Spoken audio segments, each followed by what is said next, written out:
राजकीय वरिष्ठ माध्यमिक विद्यालय हाबन की 10वीं कक्षा की छात्रा आप लोगों के समक्ष एक गंभीर विषय लेकर उपस्थित हुई हूँ, जिसका शीर्षक है पर्यावरण प्रदूषण। पर्यावरण का अर्थ है हमारे आसपास का वातावरण। यदि पर्यावरण शुद्ध होगा तभी हमारा जीवन सुखी होगा।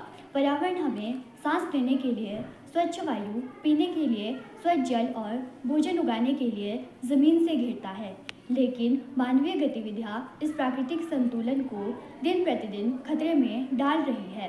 वाहनों से होने वाला प्रदूषण, रसायनों का प्रयोग और वनों की कटाई से आवास नष्ट हो रहे हैं और जलवायु परिवर्तन तो आपदाएं बढ़ सकती है और जीवन बहुत कठिन हो सकता है। सभी के लिए, चाहे वे बड़े हो चाहे छोटे, जिम्मेदारी लेना बेहद ज़रूरी है।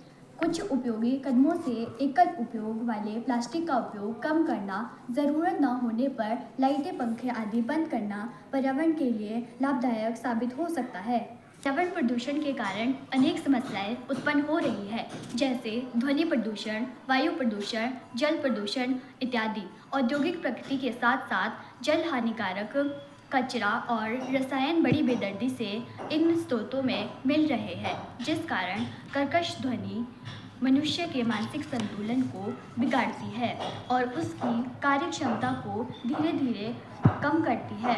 वाहनों का विसर्जन, चिमनियों का धुआं, रसायन, शालाओं की विषैले जैसे मनुष्य की सांसों में गरल घोल रही है।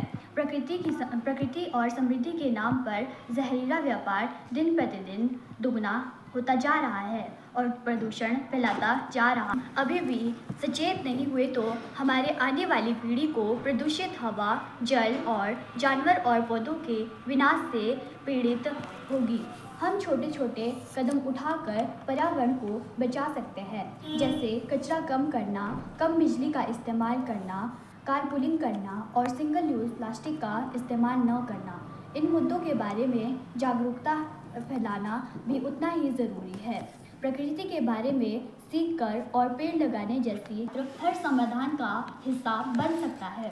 पर्यावरण की रक्षा हम सबकी जिम्मेदारी है। आइए एक उज्जवल कल के लिए आज ही कदम उठाएं।